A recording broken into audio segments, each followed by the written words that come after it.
হুজুর সাল্লাল্লাহু আলাইহি ওয়াসাল্লাম ইরশাদ ফরমায়াছেন, কালেমায়ে তাওহীদ লা ইলাহা ইল্লাল্লাহু মুহাম্মাদুর রাসূলুল্লাহ ইহা পাঠকারীকে সর্বদা উপকার করিতে থাকেন এবং তাহার উপর হইতে আযাব ও বালা মুসিবত দূর করিতে থাকেন, যতক্ষণ পর্যন্ত উহার হক আদায়ের ব্যাপারে বেপরোয়া ভাব ও অবহেলা না করা হয়। সাহাবীগণ রাদিয়াল্লাহু তাআলা আনহুম আরজ করিলেন, ইয়া রাসূলুল্লাহ, ইহার হক আদায়ের ব্যাপারে বেপরোয়া ভাব ও অবহেলা না করার অর্থ কি? হুজুর সাল্লাল্লাহু আলাইহি ওয়াসাল্লাম ইরশাদ ফরমাইলেন, প্রকাশ্যে আল্লাহ তাআলার নাফরমানি করা হয় আর উহাকে বন্ধ করার কোনো চেষ্টা করা হয় না। এখন আপনি একটু ইনসাফ করিয়া বলুন, বর্তমানে আল্লাহ তাআলার নাফরমানির কি কোনো সীমারেখা আছে এবং উহাকে বাধা দেওয়া অথবা বন্ধ করার কিংবা কিছুটা কমায় আনার কি কোনো চেষ্টা চলিতেছে?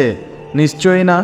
এইরূপ ভয়াবহ অবস্থায় মুসলমান যে জগতের বুকে টিকিয়া আছে, ইহাই আল্লাহ তাআলার বিশেষ দয়া ও অনুগ্রহ মাত্র, নতবা আমরা আমাদের ধ্বংসের জন্য কোন কাজটি করিতে বাকি রাখিয়াছি। হযরত আয়েশা রাদিয়াল্লাহু তাআলা আনহা নবী করিম সাল্লাল্লাহু আলাইহি সাল্লামকে জিজ্ঞাসা করিলেন, দুনিয়ার উপর যদি আল্লাহ তাআলার আযাব নাজিল হয় এবং সেখানে কিছু দিনদার লোকও থাকে, তবে তাহাদেরও কি কোনো ক্ষতি হইবে? হুজুর সাল্লাল্লাহু আলাইহি সাল্লাম উত্তরে ফরমাইলেন, দুনিয়াতে তো সকলেই ক্ষতিগ্রস্ত হইবে, কিন্তু আখিরাতে তাহারা গুনাহগারদের হইতে পৃথক হইয়া যাইবে।